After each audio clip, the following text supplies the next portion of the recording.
의외로 많은 분들이 고혈당 쇼크, 혈당 스파이크를 일으키는 음식들을 아무렇지 않게 먹고 있습니다. 문제는 이런 음식들을 수십 년간 즐겨 먹었음에도 불구하고 아직까지 괜찮다고 생각하시는 분들이 너무 많다는 것입니다. 고혈당 쇼크로 심장이 죽어가고 혈당 스파이크로 췌장이 죽어가는 것은 단 한 번의 잘못된 음식 섭취가 아닙니다. 지속적인 섭취로 우리 몸의 방어선이 무너지면 그때 심장이 멈추는 것입니다. 췌장에 암이 생기고 치매에 걸리는 것입니다. 여기서 우리가 고민해야 할 부분은 우리가 이런 음식들이 무엇인지 알고 있음에도 불구하고 애써 외면하고 무시한다는 것입니다. 나는 괜찮을 거야. 지금까지는 문제 없었어 라고 생각하시는 것이죠. 아니요. 문제가 생기는 날이 바로 오늘이 될 수 있습니다. 그렇다면 어떤 음식들이 우리 심장과 췌장을 죽어가게 만드는지 진짜 범인을 찾고 이와 반대로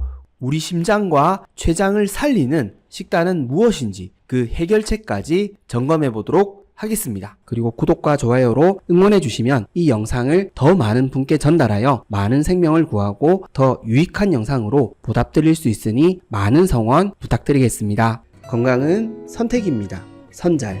첫 번째로 피해야 할 음식은 밀가루 음식입니다. 밀가루 음식은 우리 건강을 위해 가장 먼저 피해야 할 음식입니다. 암과 치매의 근본적인 원인이 만성염증을 일으키는 인슐린 저항성에 있다고 너무나 많이 강조드렸었는데요. 이 인슐린 저항성을 극도로 높일 수 있는 최악의 음식이 바로 밀가루 음식이기 때문입니다. 인슐린 저항성을 높이는 근본적인 원인은 두 가지가 있습니다. 고혈당과 염증입니다. 이 두 가지가 인슐린 저항성을 극도로 높이는 원흉입니다. 밀가루가 고혈당을 일으킨다는 것은 다 알고 계실 겁니다. 그리고 밀가루는 염증까지도 악화시킬 수 있습니다. 밀가루를 많이 자주 먹게 되면 장에 미세한 구멍이 생길 수 있기 때문입니다. 바로 장누수 증후군입니다. 장에 미세한 구멍이 생기면 어떻게 될까요? 장에 있는 여러 가지 성분들이 우리 혈관 속에 들어올 수 있다는 것이죠. 즉 우리 혈관 속에 소화되지 않은 영양소뿐만 아니라 각종 세균들과 독소들도 장의 구멍을 통해 들어올 수 있다는 것입니다. 이런 안 좋은 물질들이 우리 혈관 속에 들어오면 어떻게 될까요? 바로 염증이 생깁니다. 우리 몸은 자가 면역 시스템을 가지고 있습니다. 이렇게 침투에 들어온 세균과 독소들을 싸워서 처리를 해야 되겠죠. 그 반응이 염증입니다. 이 염증이 지속되게 되면 만성염증이 되고 만성염증이 인슐린 호르몬 저항성을 더욱 악화시키게 됩니다. 악순환이 반복된다는 것이죠. 그래서 밀가루는 고혈당과 만성염증을 유발할 수 있는 최악의 음식입니다. 우리가 아프면 의사 선생님들이 꼭 해주시는 말씀이 있습니다. 바로 밀가루 음식은 먹지 말라고 말씀해 주십니다. 왜 의사 선생님들이 우리가 아프면 밀가루 음식을 먹지 말라고 말씀하실까요? 우리 몸에 염증이 늘어나기 때문입니다. 우리가 아픈 이유는 염증 때문입니다. 이렇게 아픈 상태에서 밀가루를 먹게 되면 염증을 더욱 악화시킬 수 있다는 것이죠. 그래서 우리가 밀가루 음식을 줄여야 하는 이유입니다. 아프지 않을 때도 장에 미세한 구멍이 생길 수 있습니다. 그리고 이러한 과정이 지속적으로 반복되게 되면 우리의 장 건강이 무너지고 다음에는 면역 시스템이 무너지고 결국 암과 치매에도 걸릴 수 있습니다. 그래서 밀가루가 설탕보다 더 위험할 수 있습니다. 밀가루 음식을 꼭 줄여주셨으면 좋겠습니다. 하실 수만 있다면 밀가루 음식을 끊으시는 게 제일 좋습니다. 그래야 암과 치매를 적극적으로 예방할 수 있습니다. 그렇다면 우리에겐 어떤 식단이 필요할까요? 첫 번째로 천천히 먹는 식단이 필요합니다. 밀가루 음식을 자주 찾는 이유에는 맛있는 것도 있지만 빨리 먹을 수 있다는 점도 있습니다. 바쁜 일상 속에서 빨리 먹어야지 일도 하고 여유를 찾을 수 있기 때문입니다. 그런데 이러한 빨리 먹는 식습관 때문에 우리의 건강이 악화되었다는 것을 기억해 주셔야 합니다. 빨리 먹으면 혈당도 빠르게 올라갑니다. 그래서 허기도 빨리 집니다. 빨리 먹는 것이 결코 우리 건강과 행복에 유익하지 않습니다. 느리게 먹어야 천천히 먹어야 잘 씹어서 삼킬 수 있고 소화기관에 부담을 주지 않습니다. 천천히 먹는 것은 우리 건강을 지킬 수 있는 기본이자 기초입니다. 기초가 무너지면 건강이라는 탑을 세울 수 없습니다. 이제는 천천히 여유 있게 식사 시간을 최대한 늘려서 우리 건강을 지켜나가셨으면 좋겠습니다. 암과 치매도 함께 예방할 수 있습니다. 두 번째로 피해야 할 음식은 과도한 설탕 섭취입니다. 설탕보다 위험한 음식은 우리가 얼마나 많이 먹는지 모르고 먹는 설탕입니다. 제가 우리나라 쌀 소비량과 밀가루 설탕 소비량을 함께 조사해 보았는데요. 조사 기간이나 연도에 따라 약간의 차이는 있겠지만 우리가 주식으로 먹고 있는 쌀보다 밀가루와 설탕을 더 많이 먹고 있었습니다. 참고로 2022년 우리나라 1인당 쌀 소비량은 통계청 조사 결과 56.7kg이었습니다. 밀가루 소비량은 한국제분공업협회 통계 기준 36kg이었습니다. 설탕 소비량은 2020년 국민영양 통계 기준 20.8kg이었습니다. 물론 밀가루와 설탕을 합친 결과이지만 충격적이지 않습니까? 우리는 국과 찌개에도 설탕을 넣고 반찬에도 설탕을 넣고 라면 스프에도 설탕을 넣고 빵에도 설탕을 넣고 과자, 아이스크림, 커피 거의 대부분의 음식들에 설탕을 넣어 먹고 있습니다. 제가 지난 영상들을 통해 설탕이 들어가는 음식들을 많이 소개해 드렸는데요. 대표적으로 마늘 장아찌가 있었습니다. 마늘 장아찌에 설탕이 얼마나 들어가겠습니까? 맞습니다. 조금 들어갑니다. 그러나 이 조금이 모이고 모여 우리 건강을 망치고 있다는 것이죠. 제가 말씀드린 핵심은 한 가지 음식을 말씀드린 게 아닙니다. 우리가 이렇게나 많이 여러 가지 음식들을 통해 설탕을 무심코 섭취하고 있다는 것이죠. 지금 우리의 식단은 너무 달아졌습니다. 우리 혈관에 설탕을 들이붓고 있습니다. 그래서 이렇게 당뇨가 흔해졌고 특히 치매 환자분들이 늘어나고 있습니다. 하루 한 번을 몇 번을 말씀드리는 게 아닙니다. 우리 몸에 쌓여가고 있는 설탕, 즉 포도당과 과당을 말씀드리는 겁니다. 우리 몸에 쌓이는 포도당과 과당은 중성지방으로 저장됩니다. 이 중성지방이 우리 몸에 염증을 일으킵니다. 이 염증이 암과 치매를 만드는 진짜 범인이라는 것을 꼭 기억해 주시고 과도한 설탕 섭취를 줄여 나가셨으면 좋겠습니다. 그렇다면 우리에겐 어떤 식단이 필요할까요? 두 번째로 건강한 외식을 즐기는 식단이 필요합니다. 우리 식단이 달아지는 이유는 맛있는 음식을 먹어보았기 때문입니다. 즉 맛있는 기준이 달달한 음식으로 바뀌었기 때문입니다. 달달한 음식이 기본이 되니 집에서 먹는 음식도 달아진 것이죠. 그래서 우리는 외식을 할 때 달지 않은 건강한 외식을 즐기는 것이 너무나 중요합니다. 집밥이 맛이 없다고 이야기하시는 분들이 있죠. 외식을 달고 자극적으로 드셨기 때문입니다. 외식 문화를 바꾸는 것이 우리 식단을 바꿀 수 있는 지름길입니다. 소비자가 달지 않은 음식을 원해야 외식 산업도 바뀔 수 있습니다. 앞으로는 달지 않은 건강한 외식을 많이 찾으시고 즐기셔서 우리 입맛을 건강한 입맛으로 바꾸셨으면 좋겠습니다. 건강한 입맛이 암과 치매를 예방할 수 있습니다. 세 번째로 피해야 할 음식은 가공식품입니다. 가공식품은 어느 정도의 유통기한이 꼭 필요합니다. 만들어서 운송하고 저장하고 진열하여 소비자가 구매하고 소비하는 마지막 과정까지 시간이 필요하기 때문입니다. 그래서 부득이 들어갈 수밖에 없는 성분이 있는데요. 바로 설탕과 방부제입니다. 설탕과 방부제는 가공식품의 숙명입니다. 유통기한을 늘려주기 때문이죠. 물론 들어가지 않는 음식들도 있겠지만 들어가는 음식이 더 많을 겁니다. 문제는 우리가 이런 음식들을 즐기고 주식으로 먹는다면 설탕과 방부제가 우리 몸에 쌓일 수 있다는 것이죠. 특히 가공식품에 들어있는 식품 첨가물들은 우리 장 건강에 너무 안 좋습니다. 장 속에 있는 유익균이 건강하고 풍성해야 우리가 건강할 수 있습니다. 이와 반대로 우리 장 속에 유해균들이 넘쳐나고 염증을 일으키고 있다면 당연히 장에 미세한 구멍이 생기고 면역력은 악화되고 결국 중대한 질병에도 걸릴 수밖에 없다는 것입니다. 식품 첨가물은 장내 미생물 환경을 악화시킵니다. 그래서 가공식품이 우리 건강에 안 좋습니다. 장 건강은 우리 건강의 기초입니다. 이 기초를 무너뜨릴 수 있는 가장 안 좋은 습관이 가공식품을 주식으로 먹는 습관입니다. 이제는 가공식품을 주식으로 드시지 마시고 꼭 필요한 시기에만 절제 있게 드셨으면 좋겠습니다. 암과 치매를 예방할 수 있습니다. 그렇다면 우리에겐 어떤 식단이 필요할까요? 세 번째로 최대한 집에서 많이 만들어 드시는 식단이 필요합니다. 물론 쉬운 일이 아닙니다. 굉장히 부담스럽고 실천하기 힘드실 수 있습니다. 주어진 환경과 경제적인 부분들 그리고 현실적으로 불가능한 부분이 너무 많기 때문입니다. 그래서 제가 말씀드린 부분은 우리가 할 수 있는 최선을 다하자는 것입니다. 우리가 모든 걸 포기하고 가공식품만 사용하여 음식을 만든다면 당연히 우리 건강은 나빠질 수밖에 없습니다. 그래도 우리가 할 수 있는 것이 있다면 노력을 해보자는 것이죠. 이 노력이 조금씩 쌓여나가면 이전보다 훨씬 쉬운 과정으로 음식을 만들어 드실 수 있을 겁니다. 똑같은 과정이 반복되면 우리가 쉽고 잘할 수밖에 없기 때문입니다. 그래서 오늘의 노력이 너무나 중요합니다. 이 노력이 쌓이고 쌓이면 자연 그대로의 음식을 좋아하고 집에서 만들어 드시는 것이 행복하고 우리 건강도 함께 지킬 수 있기 때문입니다. 이제는 건강한 집밥으로 우리 건강을 지켜 나가셨으면 좋겠습니다. 암과 치매를 예방할 수 있습니다. 네 번째로 피해야 할 음식은 간식입니다. 앞서 말씀드린 것처럼 설탕과 밀가루는 우리 몸에 염증을 일으키고 만성염증을 불러올 수 있는 암과 치매 예방에 최악인 음식입니다. 이 음식을 많이 먹게 만드는 주된 원인이 바로 간식입니다. 간식은 습관이기 때문입니다. 간식 습관이 있으시다면 이미 설탕과 밀가루 음식들을 즐겨 드시고 있을 겁니다. 그리고 간식은 인슐린 저항성을 악화시키는 습관입니다. 식후에 간식을 먹게 되면 떨어지고 있는 혈당이 다시 높아집니다. 인슐린 호르몬이 또 분비되는 것이죠. 이렇게 자주 인슐린 호르몬이 분비되는 것이 호르몬 저항성을 악화시키는 최악의 습관입니다. 간식만 끊어도 인슐린 저항성을 개선할 수 있습니다. 간식만 끊어도 만성염증을 줄일 수 있습니다. 그래서 간식을 끊는 것이 암과 치매를 예방할 수 있는 지름길입니다. 그렇다면 우리에겐 어떤 식단이 필요할까요? 네 번째로 우리 장이 회복할 수 있는 시간이라는 식단이 필요합니다. 즉 단식 시간이 필요합니다. 물론 장이 건강하신 분들에게는 단식이 필요 없을 수 있습니다. 하지만 장 건강이 좋지 않은 분들에게는 단식이라는 시간이 너무나 필요할 수 있습니다. 장에 염증이 생기는 것을 장염이라고 합니다. 보통 이때 설사를 많이 하게 되죠. 장염을 치료하는 가장 빠른 방법이 바로 단식입니다. 단식을 통해 장의 환경을 회복시켜주는 것이죠. 뿐만 아니라 우리 몸은 단식하게 되면 부하가 걸린 호르몬 시스템을 정상으로 회복시켜줄 수 있습니다. 말 그대로 기적의 시간인 것이죠. 그래서 필요한 것이 바로 간헐적 단식입니다. 이 시간을 통해 장을 회복시켜 면역력을 키우고 인슐린 저항성도 함께 개선하여 만성염증을 줄일 수 있습니다. 암과 치매 예방에 너무나 좋은 식사인 것이죠. 즉 먹지 않아도 식사가 될 수 있습니다. 바로 우리 장에 살고 있는 유익균들에게는 이 식사가 최고의 식사가 될 수 있습니다. 이제는 간헐적 단식으로 힘들어하고 있는 장을 회복하고 암과 치매를 예방하셨으면 좋겠습니다. 혹여 간헐적 단식에 대해 더 궁금하시다면 지난 영상을 참조해 주시면 되겠습니다. 다섯 번째로 피해야 할 음식은 탄수화물 중독입니다. 탄수화물에 중독된 분들의 특징은 스트레스를 받으면 과식과 폭식을 하는 분들입니다. 간식을 먹는 경우도 마찬가지입니다. 사실 현대인들에게 가장 어려운 숙제이죠. 사실 우리가 아픈 이유는 우리 육체가 아프기 때문이지만 실제 원인은 마음에 있습니다. 마음의 아픔이 드러나는 것이 우리의 습관이고 우리의 식단이기 때문입니다. 이 아픔을 스스로 해결할 수 없기 때문에 음식으로 대신 푸는 것이죠. 스트레스가 만병의 원인이라는 것이 바로 이 이유 때문입니다. 그래서 탄수화물 중독은 사실상 마음의 병입니다. 특히 스트레스를 풀기 위해서는 단 음식을 많이 찾을 수밖에 없습니다. 단 음식을 먹으면 도파민이 분비되기 때문이죠. 이때 우리는 고통을 잊을 수 있습니다. 행복해집니다. 그런데 이 행복이 진짜 행복이 아니라 가짜 행복이라는 것이죠. 그래서 다시 우울해집니다. 그래서 다시 단 음식을 찾게 됩니다. 이 악순환이 반복되면 탄수화물에 중독될 수밖에 없다는 것이죠. 그래서 마음의 병은 음식으로 풀면 안 됩니다. 그래야 암과 치매를 예방할 수 있습니다. 그렇다면 우리에겐 어떤 식단이 필요할까요? 다섯 번째로 독서라는 마음의 식단이 필요합니다. 우리가 마음의 병이 생기는 이유는 두려움 때문입니다. 우리의 한계 때문입니다. 우리가 두려움을 느끼고 한계를 느끼는 이유는 그 문제를 해결할 수 없거나 해결하기 어렵기 때문입니다. 즉 해결할 수 없다고 생각하고 해결하기 어렵다고 생각하는 이해의 범주를 넓히는 것이 마음의 병을 이겨낼 수 있는 최고의 방법입니다. 즉 우리의 생각의 범주를 넓히는 것이 마음의 병을 고치고 예방하는 지름길입니다. 우리의 생각을 더욱 넓히고 깊이 있게 만드는 최고의 방법 중에 하나가 바로 독서입니다. 마음의 병은 마음의 양식이 부족하기 때문입니다. 우리가 배가 고프면 음식을 먹어야 하듯이 우리의 마음이 배가 고프면 마음의 음식을 먹어야 합니다. 그게 바로 독서입니다. 마음의 병은 음식으로 치료할 수 없습니다. 스트레스 해소는 음식으로 되는 것이 아닙니다. 마음의 양식이 마음의 병을 치료할 수 있습니다. 이제는 건강한 독서 습관으로 마음의 스트레스, 마음의 질병을 모두 이겨내셨으면 좋겠습니다. 암과 치매도 함께 예방할 수 있습니다. 암과 치매는 마음의 질병입니다. 그리고 장 건강이 나빠진 결과입니다. 그래서 우리는 장 건강을 지켜나가고 건강한 마음을 가져야 합니다. 오늘 하루를 건강한 선택으로 채워나가신다면 장이 튼튼해지고 마음의 병, 암과 치매는 우리 인생에 얼씬거리지 못할 것입니다. 첫 번째로 피해야 될 음식은 설탕입니다. 설탕은 우리 건강을 위해 가장 먼저 피해야 될 음식입니다. 앞서 말씀드린 것처럼 만병의 근원 인슐린 저항성은 사실상 과도한 설탕 섭취에 그 근본적인 원인이 있습니다. 그렇다면 왜 설탕이 우리 몸에 안 좋을까요? 그 내막을 자세히 밝혀보겠습니다. 설탕은 포도당이 절반, 과당이 절반인 음식입니다. 문제가 되는 것은 오늘의 주인공 과당입니다. 과당은 우리가 필요한 에너지를 초과해서 섭취하게 되면 사실상 우리 몸에 독소로 작용하기 때문입니다. 포도당은 우리 신체 곳곳에 사용되는 주요 에너지원입니다. 뇌, 근육, 세포 모두 포도당을 바로 사용할 수 있습니다. 그런데 과당은 우리 신체 어디에든 바로 사용될 수 없습니다. 반드시 간에 한번 들러야 하는데요. 간이 과당을 포도당으로 변환시켜야 하기 때문입니다. 그런데 우리가 백미, 밀가루 같은 음식을 식사로 많이 섭취하게 되면 우리 몸에 포도당이 넘쳐나게 됩니다. 고혈당 상태가 되는 것이죠. 이때 간은 과당을 포도당으로 바꿀 필요가 없게 됩니다. 이미 포도당이 넘쳐나기 때문이죠. 이때 간은 과당을 지방으로 만들어서 저장합니다. 바로 지방간이 되는 것이죠. 문제는 간에 쌓여있는 지방이 소모되지 못하고 계속 쌓이게 되면 간 전체가 지방으로 가득 차게 된다는 것이죠. 결국 지방으로 가득 찬 간은 더 이상 과당을 저장할 수 없게 되고 중성지방을 만들어 온몸에 보내게 됩니다. 혈관에도 중성지방이 가득 차게 된다는 것이죠. 그래서 고지혈증이 생기고 고혈압이 생기는 것입니다. 그리고 배가 나오고 비만이 되고 더욱 인슐린 저항성이 높아져 온몸이 만성염증 상태로 변화되는 것이죠. 즉 우리 몸이 늙어간다는 것입니다. 이 상태가 장기간 지속되면 우리 개인마다 약한 부분에서 문제가 생기기 시작합니다. 바로 당뇨에 걸리고 암에도 걸리는 것이죠. 그리고 당뇨와 암에 걸리지 않더라도 지속적인 뇌세포 노화로 결국 치매에 걸릴 수 있습니다. 인슐린 저항성과 노화로 뇌가 줄어드는 것이죠. 그렇습니다. 설탕을 자주 먹는다고 해서 당장 큰일이 나는 것은 아닙니다. 하지만 결국 과당이라는 독소는 소비하지 못하면 우리 몸에 지방으로 쌓이게 된다는 것이죠. 쌓이면 문제가 터집니다. 그래서 설탕이 안 좋습니다. 왜 암 환자분들이 늘어나고 있을까요? 왜 치매 환자분들이 늘어나고 있을까요? 과당 섭취가 늘어났기 때문입니다. 심지어 우리 식단에 정제된 탄수화물인 백미와 밀가루 음식들이 자리 잡으면서 과당을 더욱더 치명적인 음식으로 만들어버렸습니다. 우리는 하루 동안 정말 많은 탄수화물과 설탕을 섭취하고 있습니다. 믹스커피 한 잔 정도는 괜찮지 않을까요? 라고 생각하시는 분들이 많을 겁니다. 네, 물론입니다. 괜찮을 수 있습니다. 그런데 우리가 먹는 식단을 한번 살펴봐 주십시오. 설탕이 안 들어간 음식들이 얼마나 있는지, 얼마나 우리가 탄수화물을 많이 먹는지 꼭 살펴봐 주십시오. 그래야 더 건강한 판단을 하실 수 있습니다. 우리가 먹는 음식은 단독적으로 평가해서는 안 됩니다. 우리가 함께 먹는 식단이라는 전체 그림을 보셔야 합니다. 그러면 됩니다. 암과 치매를 예방할 수 있습니다. 그렇다면 우리에게 어떤 식단이 필요할까요? 첫 번째로 탄수화물과 설탕을 함께 섭취하지 않는 식단이 필요합니다. 비빔밥을 드시더라도 설탕이 들어가지 않은 고추장과 나물을 선택하셔야 합니다. 밀가루 음식을 추천드리지는 않지만 꼭 면을 드셔야 된다면 양념장에는 설탕을 넣지 않으셔야 합니다. 물론 밀가루 음식을 드시지 않는 것이 더 좋습니다. 그런데 이걸 지키기가 너무 힘드시다면 설탕은 꼭 빼셔야 합니다. 그리고 반찬에서도 설탕을 빼야 합니다. 나물 무치실 때, 밑반찬 만드실 때 설탕을 빼주십시오. 암과 치매를 예방하실 수 있습니다. 두 번째로 피해야 될 음식은 액상과당입니다. 액상과당은 말 그대로 액상으로 된 과당입니다. 옥수수로 만들기 때문에 옥수수 시럽이나 콘 시럽으로 표기된 경우도 있습니다. 액상과당은 설탕보다 저렴하게 생산할 수 있기 때문에 가공식품에 많이 사용되고 있습니다. 그래서 액상과당은 사실 가공식품을 먹지 않으면 먹을 일이 거의 없습니다. 즉 액상과당은 가공식품을 많이 먹으면 먹을수록 많이 섭취하는 과당입니다. 특히 액상과당은 간식으로 섭취하는 경우가 많습니다. 과자, 음료수, 커피 등의 간식으로 섭취하는 것이죠. 그래서 더 안 좋습니다. 식사 후에 혈당이 높아진 상태에서 이런 달달한 간식을 먹으면 어떻게 될까요? 앞서 설명드린 것처럼 과당이 간에서 지방으로 저장될 수밖에 없습니다. 간에도 저장이 안 되면 내장에 저장이 되겠죠. 즉 내장 비만이 일어날 수밖에 없습니다. 그래서 인슐린 저항성이 높아집니다. 액상과당은 정말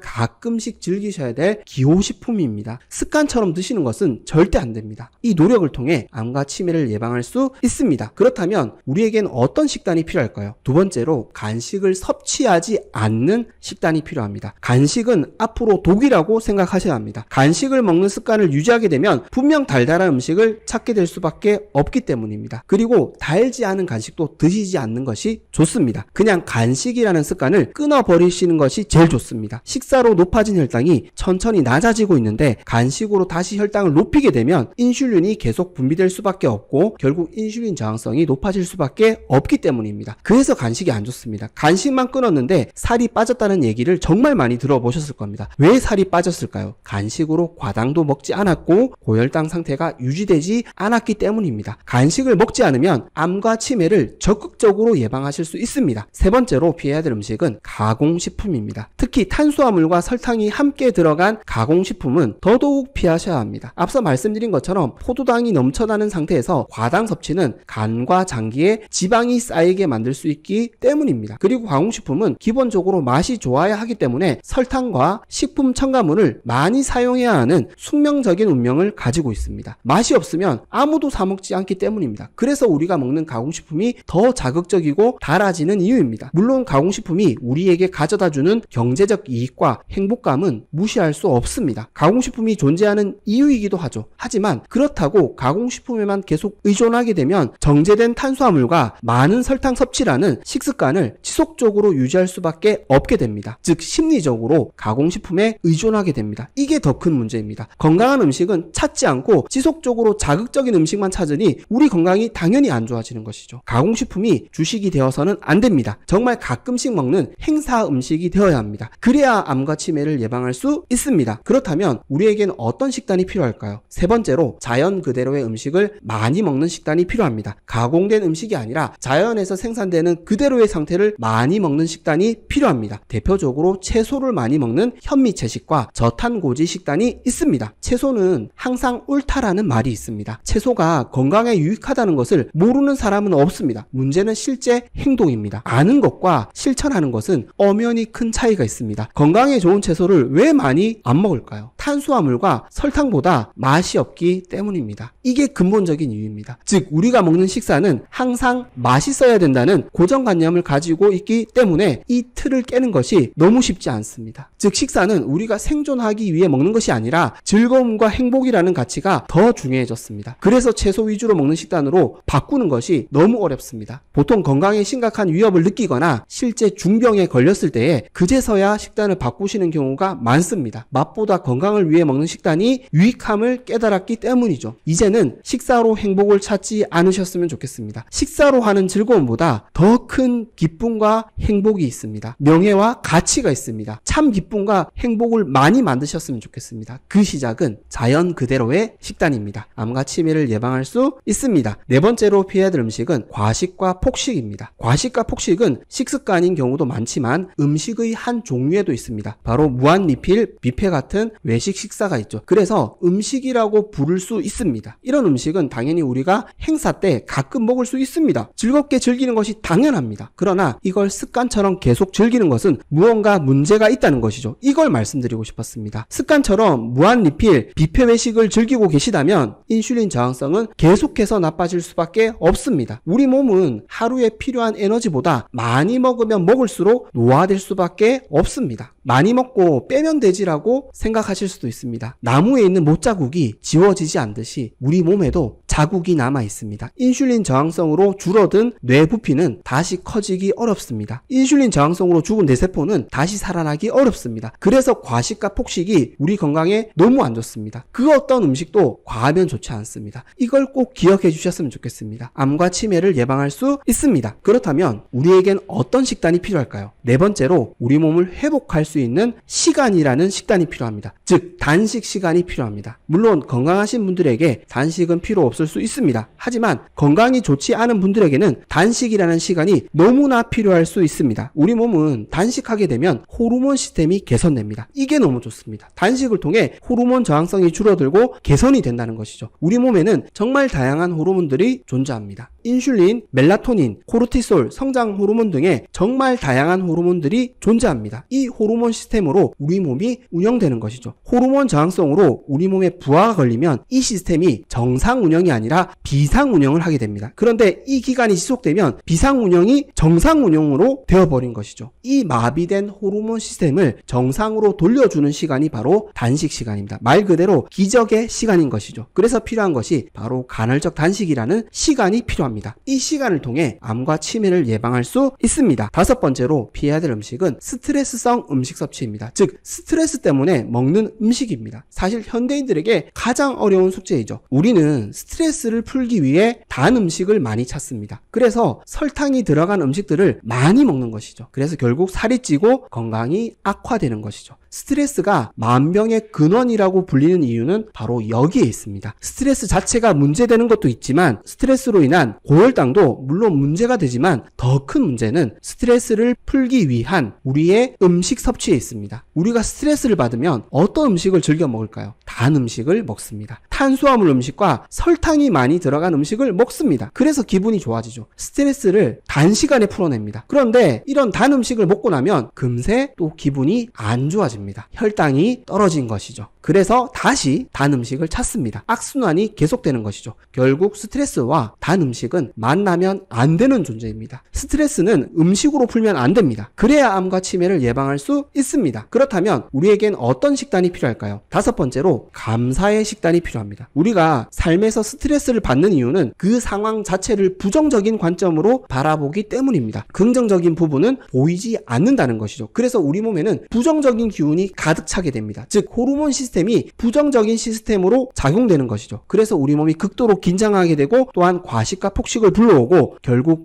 만성염증까지 늘어나는 것이죠. 만약 이 상황에서 우리가 긍정적으로 바라볼 수만 있다면, 감사할 수 있다면, 희망을 볼 수 있다면 우리는 스트레스가 아니라 행복감을 느낄 수 있게 됩니다. 즉 행복 호르몬 세로토닌이 우리 몸을 장악하게 되는 것이죠. 세로토닌이 우리 몸을 장악하면 우리의 몸과 마음이 균형을 이루게 됩니다. 이게 너무 좋습니다. 평온한 상태가 되는 것이죠. 과식과 폭식을 할 이유가 없어집니다. 그래서 감사가 필요합니다. 감사는 스트레스를 이겨내는 최고의 특효약입니다. 감사는 한 푼도 돈이 들지 않는 최고의 명약입니다. 네 번째로 피해야 될 음식은 바로 당분이 많은 과일입니다. 의외로 많은 분들이 아침 식사로 과일을 드시는 분들이 많습니다. 건강에 좋다고 생각하시기 때문이죠. 여기서 가장 먼저 우리가 고민해야 될 부분은 사과입니다. 사과는 아침에 먹으면 보약이라고 하죠. 정말 보약이 되는지에 대해서는 우리가 심각하게 따져봐야 될 문제입니다. 사과를 아침에 먹으면 좋다는 가장 큰 이유는 무엇일까요? 바로 항산화 효능입니다. 우리 몸에 염증을 줄여주고 노화를 막아준다는 데 있죠. 그런데 말입니다. 사과에는 우리가 지금 제일 민감하게 다루고 있는 당분 또한 많이 함유되어 있는 과일이라는 것이죠. 단맛이 강한 과일에는 과당이 많이 함유되어 있습니다. 이 과당은 우리 몸에서 바로 사용될 수 없습니다. 반드시 간에 저장된 다음에 사용할 수 있는 영양소입니다. 이 대사 과정에서 바로 사용되지 못한 과당은 중성지방으로 간에 쌓이게 됩니다. 바로 지방간이 되는 것이죠. 설탕과 액상과당을 많이 먹게 되면 지방간이 생기는 이유와 동일합니다. 즉 과일도 많이 자주 먹게 되면 문제가 될 수 있다는 것입니다. 또한 과당의 대사 과정에서 간 독소가 발생되게 됩니다. 간 기능을 약화시키는 것이죠. 그래서 과당이 안 좋습니다. 포도당보다 과당이 좋지 않다는 이유가 여기에 있습니다. 지방간이 생겨 인슐린 저항성을 증가시키고 간 기능을 떨어뜨려 몸에 염증이 늘어나는 것이죠. 과일에는 좋은 성분도 많이 들어있지만 달달한 과일은 과당도 많이 들어있기 때문에 안 좋다는 것이죠. 이런 달달한 과일을 아침에 지속적으로 많이 먹는다면 인슐린 저항성이 높아질 수밖에 없습니다. 그래서 아침에 당분이 많은 과일을 피하셔야 되는 이유입니다. 아침은 우리 몸이 깨어나는 시간입니다. 회복이 마무리되는 시간입니다. 이 시간에 과당이라는 독소를 많이 섭취하지 않는 것이 치매를 예방하는 지름길입니다. 설탕은 절반이 포도당이고 절반이 과당입니다. 설탕이 탄수화물 음식 중에서 가장 최악이라고 이야기하는 이유는 과당에 있다는 것을 꼭 기억해 주셨으면 좋겠습니다. 진실을 알려드립니다. 혈관이 파괴되고 신장이 죽는 이유는 이것 때문입니다. 많은 분들이 혈관병의 주된 원인이 고지방 섭취와 고나트륨 섭취로 인해 혈관에 상처가 나고 염증이 많이 생기기 때문이라고 알고 있습니다. 과연 그럴까요? 혈관병을 일으키는 첫 번째 원인은 과도한 탄수화물 섭취에 있습니다. 즉 주식을 탄수화물로 하고 있는 우리의 식습관에 있습니다. 아니, 예전부터 우리의 주식은 쌀이고 서양은 밀이었는데 이게 말이 되는가라고 생각하실 수 있습니다. 말이 됩니다. 그때는 식량이 부족했습니다. 즉 우리 몸에 포도당이 넘쳐나는 경우가 드물었습니다. 그런데 지금은 어떻습니까? 부족하지 않습니다. 넘쳐납니다. 음식이 너무나 풍족한 시대입니다. 그래서 생긴 질환이 바로 혈관병이고 당뇨입니다. 당뇨라는 질병은 흔한 질병이 아니었습니다. 찾아보기 어려운 질병이었습니다. 그런데 지금은 어떻습니까? 제가 지속적으로 강조드렸듯이 전 국민 절반이 당뇨 관련 질환을 앓고 있습니다. 고지혈증, 고혈압, 신장병,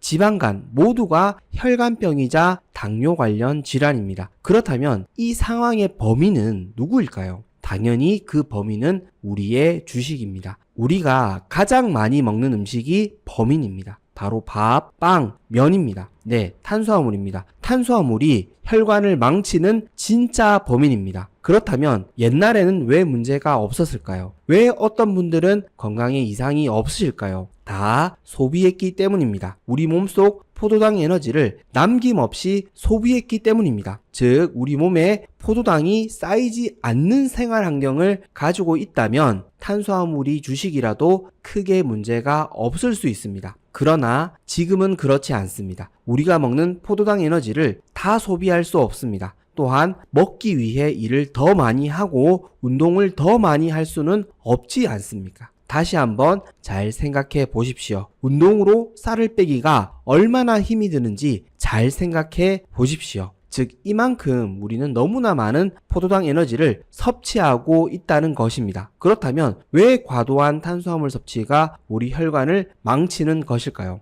포도당이 우리 세포로 흡수되지 않고 혈관 속에서 과도하게 머무르게 되면 혈관을 보호하는 다당 외피를 손상시키기 때문입니다. 혈관 보호막이 파괴되는 것이죠. 즉 혈관 보호막을 파괴하는 것이 바로 과도한 탄수화물 섭취입니다. 혈관을 망치는 첫 시작이 여기서부터 시작된다는 것이죠. 콜레스테롤은 아직 논할 단계가 아닙니다. 그리고 과도한 탄수화물 섭취의 가장 큰 해악은 인슐린 저항성 증가입니다. 만병의 근원을 만드는 것이죠. 그래서 우리는 탄수화물을 주식으로 하는 식습관을 바꿔야 합니다. 그래야 우리 혈관을 지키고 건강도 함께 지킬 수 있습니다. 혈관병을 일으키는 두 번째 원인은 인슐린 저항성과 만성염증에 있습니다. 인슐린 저항성 증후군, 즉 대사증후군이 만병의 근원이라고 불리는 가장 큰 이유 중에 하나는 혈관을 망치는 데 있습니다. 대사증후군의 첫 번째 종착역이 당뇨라는 것은 다 알고 계실 겁니다. 당뇨 환자가 당뇨라는 상태 자체적으로 힘든 것보다는 합병증으로 고생을 한다는 이야기를 많이 들어보셨을 텐데요. 그 대표적인 합병증이 당뇨 망막병증과 신장병입니다. 눈 혈관과 신장 혈관이 망가져서 실명하고 신장 투석을 받게 된다는 것이죠. 즉 당뇨는 혈관을 가장 빠르게 망가뜨리는 상태입니다. 즉 인슐린 저항성과 만성염증이라는 당뇨의 대표적인 상태가 가장 빠르게 혈관 건강을 망치는 상태라는 것이죠. 사실 혈관에 안 좋은 음식을 먹고 안 먹고가 당장 중요하지 않습니다. 이미 우리가 인슐린 저항성과 만성염증을 가지고 있다면 우리 혈관이 급속도로 파괴되고 노화되고 있다는 것이 훨씬 위험한 문제입니다. 고혈압과 고지혈증 같은 혈관병은 인슐린 저항성의 원인이 아닙니다. 결과입니다. 그렇다면 인슐린 저항성과 만성염증은 어떻게 우리 혈관을 망치게 되는 것일까요? 인슐린 저항성이 높아지면 우리 혈관 속에 포도당이 머무르는 시간이 늘어나게 됩니다. 즉 우리 혈관 보호막이 파괴되는 시간이 늘어나게 됩니다. 또한 인슐린 저항성으로 인한 만성염증은 당연히 혈관에도 많은 염증을 야기할 수 있습니다. 즉 혈관에 상처를 내고 혈관이 좁아지게 만들 수 있습니다. 문제는 이러한 상태가 지속된다는 것이죠. 우리 혈관이 매일매일 늙어가고 있다는 것입니다. 그래서 인슐린 저항성과 만성염증은 방치하면 안 됩니다. 좀 더 정확하게 말씀드리자면 비만이시라면 살을 빼야 되고 내장 지방을 빼야 합니다. 당뇨를 극복하셔야 합니다. 당뇨는 절대 방치하시면 안 됩니다. 당뇨를 불치병으로 생각하시는 분들이 너무 많으신데요. 그렇지 않습니다. 약을 먹어서 치료할 수 없는 것이지 식습관으로는 충분히 개선할 수 있습니다. 이걸 놓치지 않으셨으면 좋겠습니다. 당뇨는 약으로만 치료하는 질병이 아닙니다. 근본적인 원인을 고쳐야 치료할 수 있고 극복할 수 있습니다. 혈관을 망치는 지름길인 인슐린 저항성과 만성염증은 방치 대상이 아닙니다. 지금 당장 극복해야 할 최우선 과제입니다. 혈관병을 일으키는 세 번째 원인은 과도한 과당 섭취에 있습니다. 많은 분들이 잘못 아시고 있는 건강 상식이 있는데요. 바로 과일은 적당히 먹으면 다 괜찮다라는 논리입니다. 사실 골고루 먹으면 건강에 좋다는 이야기이죠. 그러나 이 건강 상식은 사실상 우리에게 도구로 작용하고 있습니다. 분명 과일에는 항산화, 폴리페놀 같은 좋은 성분이 많이 함유되어 있습니다. 문제는 과일에도 포도당과 과당이 많이 함유되어 있다는 사실입니다. 요즘 과일을 어떻게 드시죠? 적당하게 먹으면 오히려 건강에 좋다는 논리로 식사 후에 후식으로, 간식으로 드시고 있지는 않으신가요? 네, 맞습니다. 이렇게 드시면 사실 과일은 도구로 작용할 수 있습니다. 혈당을 높이고 과도한 과당 섭취로 지방간을 만들어서 인슐린 저항성을 높일 수 있기 때문입니다. 즉, 과일은 식사로 대신해서 드셔야 하는 음식입니다. 후식이나 간식이 아닙니다. 그러나 앞서 말씀드린 적당히 먹으면 괜찮다는 건강 상식이 우리 마음속에 자리 잡고 있는 한 이러한 행동은 계속될 수밖에 없습니다. 이러한 문제는 일부분일 뿐입니다. 우리는 엄청나게 많은 과당을 섭취하고 있습니다. 네, 바로 설탕입니다. 우리 식단에 깊숙이 들어온 설탕 사용 문제는 심각한 수준을 넘어서고 있습니다. 과도한 설탕 사용, 즉 과당 섭취가 이렇게까지 우리 몸에 안 좋은 영향을 미칠 수 있는지 아시는 분들이 얼마나 되실까요? 모르시는 분들이 대다수라는 사실입니다. 아니, 알고 계셔도 대수롭지 않게 생각하시는 분들이 너무 많다는 것이죠. 설탕은 독입니다. 술이 간에 독소로 작용하듯 과당도 간에 독소로 작용합니다. 대사 과정에서 엄청난 그을음을 만들어내고 부담을 주는 음식입니다. 그렇다면 과당은 왜 혈관 건강에 치명적인 음식일까요? 앞서 말씀드린 인슐린 저항성을 가장 빠르게 만들 수 있는 음식이기 때문입니다. 즉, 혈관을 가장 빠르게 파괴하고 노화시킬 수 있는 음식입니다. 핵심을 놓치지 않으셨으면 좋겠습니다. 우리는 포도당과 과당을 우리 몸에 들이붓고 있습니다. 그래서 혈관이 망가진 분들이 이렇게 흔한 이유입니다. 설탕을 줄이고 과일을 식사로 건강하게 먹어야 합니다. 이미 인슐린 저항성이 높으시다면 설탕과 과일을 차라리 끊는 것이 좋습니다. 이 방법이 우리 혈관을 살릴 수 있는 진정한 지름길입니다. 혈관병을 일으키는 네 번째 원인은 염증을 유발하는 음식 섭취입니다. 혈관에 상처가 나는 주된 원인은 무엇일까요? 바로 염증입니다. 즉, 혈관이 좁아지고 딱딱해지는 주된 원인은 염증입니다. 그렇다면 어떤 음식들이 염증을 유발할까요? 그 대표적인 음식이 바로 오메가6 불포화 지방산입니다. 제가 오메가 지방산 균형에 대해 자주 설명드리고 강조를 드렸었는데요. 오메가6 지방산은 염증을 유발하는 역할, 오메가3 지방산은 염증을 줄여주는 역할을 맡고 있다고 설명드렸습니다. 그렇다면 우리 몸에 염증이 늘어나는 이유는 무엇일까요? 네, 맞습니다. 오메가6 지방산을 너무 많이 먹어서입니다. 오메가3를 적게 먹어서라기보다는 과도한 오메가6 성분 위주의 기름 섭취에 그 원인이 있습니다. 가정에서 조리에 사용하시는 기름을 잘 한번 살펴보십시오. 외식할 때 사용하는 기름들을 잘 살펴보십시오. 그리고 가공식품에 사용되는 기름들을 잘 살펴보십시오. 우리는 오메가6 기름을 너무 많이 먹고 있습니다. 한마디로 우리 몸은 염증 범벅 상태에 있을 수 있습니다. 이뿐만 아니라 앞선 요인들까지 함께 겹쳐서 생활하고 있다면 어떻게 될까요? 혈관이 망가질 수밖에 없습니다. 그래서 우리는 오메가6 지방산 섭취를 줄이고 오메가3 지방산 섭취를 늘려야 합니다. 오메가6 지방산은 특히 자연 음식에 포함된 경우보다는 가공된 음식을 줄이시는 것이 좋습니다. 특히 요리 기름으로 사용하는 식용유들은 최소한으로 사용하는 것이 좋습니다. 혈관병을 일으키는 다섯 번째 원인은 혈관 독소입니다. 혈관에 상처를 내고 염증을 일으키는 독소들이 있습니다. 대표적으로 호모시스테인과 당독소가 있습니다. 먼저 호모시스테인부터 설명드리겠습니다. 호모시스테인은 우리 몸의 대사 과정에서 생기는 아미노산 성분입니다. 그런데 이 호모시스테인 수치가 정상보다 너무 높게 되면 혈관에 치명적인 영향을 초래할 수 있는데요. 바로 혈관에 심각한 손상을 유발할 수 있다는 것입니다. 호모시스테인 수치가 높으면 동맥경화를 일으킬 수 있고 심지어 치매까지 유발할 수 있는 치명적인 독소로 작용할 수 있습니다. 그렇다면 호모시스테인 수치는 왜 높아지는 것일까요? 대표적으로 비타민 B6, 9, 12 결핍이 있습니다. 즉 고기, 생선, 계란을 먹지 않으면 혈관이 망가질 수 있다는 것입니다. 더 자세한 이야기는 혈관을 지키는 방법에 대해 소개해 드릴 때 설명드리고 두 번째 혈관 독소인 당독소를 알아보도록 하겠습니다. 당독소는 최종 당화 산물 AGE를 줄여서 표현한 말입니다. 당독소는 혈액 내 사용되지 못한 포도당이 단백질과 결합되어 생기는 물질인데요. 이 당독소는 피부를 공격하고 혈관을 공격하는 물질로 알려져 있습니다. 한마디로 당독소는 피부와 혈관을 노화시키는 물질입니다. 그렇다면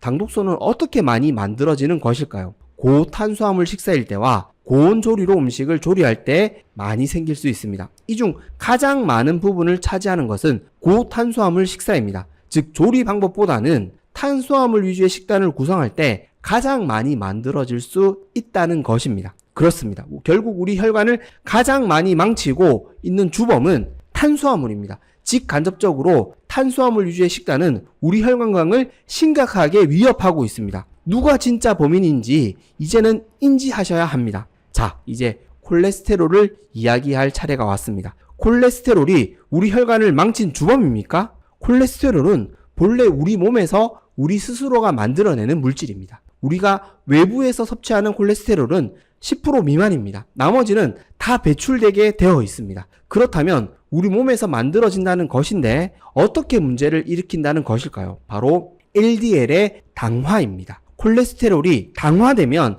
문제를 일으킵니다. 자, 그러면 누가 법인입니까? 우리 몸에서 만들어낸 콜레스테롤이 문제입니까? 아니면 당화를 일으키는 원인이 문제입니까? 콜레스테롤의 누명은 이제 점점 벗겨지고 있습니다. 이미 많은 분들이 이 사실을 깨닫고 인지하고 있습니다. 누군가의 잘못이라고 지적하고 싶지는 않습니다. 우리가 진실이라고 믿었던 것이 바뀔 때도 있습니다. 이 경우가 바로 그런 경우입니다. 누가 옳은지 모르시겠다고요? 탄수화물을 적게 먹어보시면 알게 됩니다. 진실을 직시하게 됩니다. 내 몸이 증거가 되기 때문입니다. 자, 이제 혈관 건강을 망치는 진짜 범인이 누구인지 알았으니 우리 혈관을 살리는 방법도 아셔야 되지 않겠습니까? 우리 혈관을 살리는 5가지 방법에 대해 알아보도록 하겠습니다. 혈관을 튼튼하게 만드는 첫 번째 방법은 우리의 주식을 양질의 단백질과 지방으로 바꾸는 것입니다. 제가 앞서 말씀드렸듯이 식사로 섭취하는 모든 포도당을 우리 몸에 축적하지 않고 바로 소비할 수 있는 생활 환경을 가지고 있으시다면 주식을 굳이 바꿀 필요가 없다고 생각하실 수 있는데요. 우리가 고민해 보는 관점은 현상 유지가 아닙니다. 좀 더 건강한 삶을 목적으로 한다는 것이죠. 즉 탄수화물이 아닌 양질의 지방과 단백질을 주식으로 삼게 되면 훨씬 젊고 건강한 삶을 만들 수 있습니다. 즉 암과 치매를 더욱 적극적으로 예방할 수 있고 활기찬 삶을 만들 수 있다는 것이죠. 맛있는 음식을 먹기 위해 고단한 삶을 사시겠습니까? 아니면 먹는 즐거움보다 더 가치 있는 삶을 선택하시겠습니까? 물론 이 경우는 건강하신 경우에만 해당하는 문제입니다. 지금 당장 내장 비만과 인슐린 저항성 같은 대사증후군 문제로 걱정하고 계시는 분들에게는 당연히 주식을 바꾸는 것을 추천드립니다. 고기, 생선, 계란을 주식으로 드십시오. 건강한 고기, 건강한 생선, 건강한 계란을 경제적 여건에 맞게 최대한 많이 드시면 됩니다. 채소도 당연히 챙겨 먹어야 합니다. 핵심은 채소가 아니라 고기, 생선, 계란이 주식이 되어야 한다는 것입니다. 우리의 주식이 바뀌면 혈관이 살아납니다. 저는 이 변화로 고혈압 약을 끊었습니다. 전 당뇨를 극복했습니다. 얼굴색이 살아났습니다. 고된 운동도 하지 않았습니다. 저는 이 진실을 숨길 수 없었습니다. 혈관을 튼튼하게 만드는 두 번째 방법은 내장 지방, 즉 살을 빼라입니다. 혈관이 튼튼해지는 가장 간단한 방법은 내장 지방, 군살, 뱃살, 비만해진 몸을 건강하게 바꾸는 것입니다. 뚱뚱한 상태에서 혈관이 살아날 수 있는 그 어떤 방법도 없습니다. 약이 치료해 준다고요? 절대 그럴 일이 없을 것입니다. 약은 점점 더 강해지지만 혈관은 죽어갈 것입니다. 약이 증상을 완화해 주는 것이지 치료해 주는 것이 아닙니다. 즉 근본적인 문제를 해결하지 않으면 혈관을 튼튼하게 만들 수 없습니다. 아무리 오메가3를 많이 챙겨 드시더라도 탄수화물을 많이 먹어서 몸이 비대해져 있다면 혈관이 튼튼해질 수 없다는 것입니다. 이것만 먹으면 혈관이 살아난다는 건강 메시지를 전해주시는 분들이 많으시죠. 그분들이 말씀하시는 전제 조건은 살을 빼라입니다. 살을 빼면서 먹는 좋은 음식들이 효과를 발휘할 수 있는 것이지 살이 그대로 있는데 혈관이 살아날 수 있을까요? 절대 그럴 수 없습니다. 물론 도움이 안 된다고 말씀드리는 것은 아닙니다. 본질을 찾아야 한다고 말씀드리고 싶은 것입니다. 배에 있는 살을 빼주십시오. 혈관을 살리는 비결입니다. 살이 빠지면 인슐린 저항성이 개선됩니다. 염증이 줄어듭니다. 혈관에 돌아다니는 중성지방과 포도당도 줄어듭니다. 혈관을 튼튼하게 만드는 세 번째 방법은 조리용 기름 바꾸기입니다. 우리가 외식으로 먹는 기름은 바꾸기 어렵겠지만 집에서 만드는 음식만큼은 충분히 바꿀 수 있습니다. 앞서 말씀드린 것처럼 오메가6 성분 위주의 기름을 과도하게 섭취하는 것은 우리 혈관 건강에 심각한 문제입니다. 그래서 우리가 사용하는 기름을 바꿔야 합니다. 제가 지속적으로 추천드린 코코넛 오일, 기버터, 라드 같은 고체 기름을 사용하셔야 합니다. 아직도 포화지방은 우리 건강에 좋지 않다라고 생각이 드신다면 저는 이렇게 말씀드리고 싶습니다.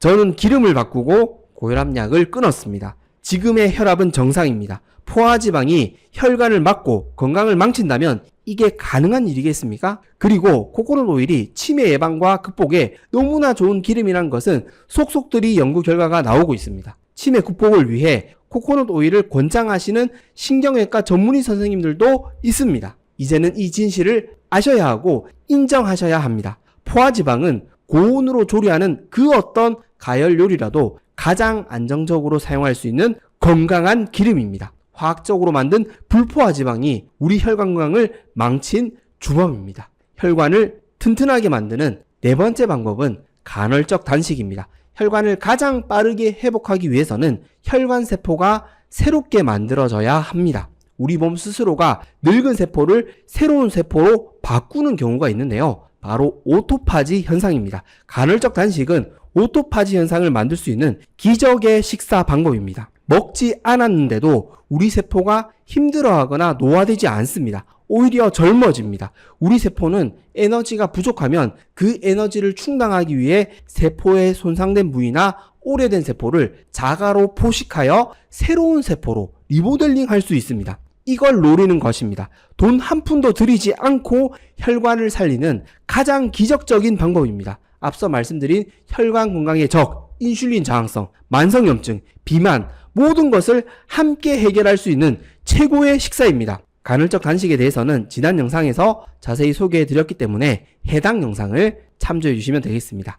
핵심은 간헐적 단식이 혈관을 살리는 식사라는 것입니다. 이걸 꼭 기억해 주시고 특히 인슐린 저항성이 높으신 경우에는 간헐적 단식을 꼭 적극적으로 활용해 보셨으면 좋겠습니다. 혈관을 튼튼하게 만드는 다섯 번째 방법은 혈관에 좋은 음식 따로 챙겨 먹기입니다. 이 방법을 가장 마지막에 소개해 드린 이유는 이미 많은 분들이 소개해 주셨고 또 그 중요도가 가장 후순위이기 때문입니다. 앞선 방법들이 훨씬 중요하고 본질적인 문제 해결 방법입니다. 혈관에 좋은 음식만 챙겨 먹는다고 해서 혈관이 건강해지지 않습니다. 이건 확정적으로 말씀드릴 수 있습니다. 물론 일부 도움이 될 수도 있습니다. 그러나 근본적인 해결책이 될 수는 없습니다. 그래서 우리는 본질적인 문제를 해결하고 나서 혈관 건강에 도움이 되는 음식들을 챙겨 먹어야 합니다. 우선순위 설정을 잘해야 된다는 것이죠. 고탄수화물 식사를 지속적으로 하면서 혈관에 좋은 양파와 부추를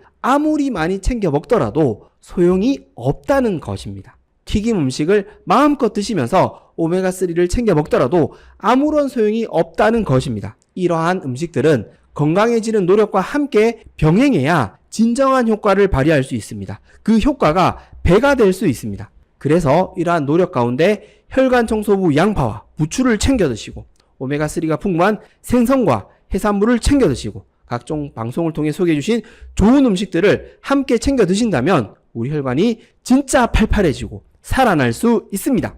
저는 이걸 말씀드리고 싶었습니다. 본질을 놓치지 마시고 혈관 건강의 지름길은 우리의 식단에 있다는 것을 꼭 기억해 주시고 오늘보다 더 나은 식단으로 바꾸어 나가시는 저와 우리 구독자님들, 시청자님들 되셨으면 좋겠습니다. 네, 맞습니다. 고혈당 쇼크, 혈당 스파이크의 범인은 탄수화물입니다. 우리 건강의 주적은 과도한 탄수화물 섭취입니다. 탄수화물을 줄이면 줄일수록 심장과 췌장은 살아나고 암과 치매 걱정 없는 더욱 건강한 삶을 만드실 수 있습니다. 지금까지 건강해지는 선택, 선잘이었습니다. 도움이 되셨다면 구독과 좋아요 꼭 부탁드리겠습니다. 그리고 혹여 도움이 되실 만한 가족과 지인분들에게 영상을 공유해 주시면 감사하겠습니다. 그리고 항상 건강하시고 행복하시길 기도하겠습니다. 감사합니다. 건강해지는 선택, 선잘.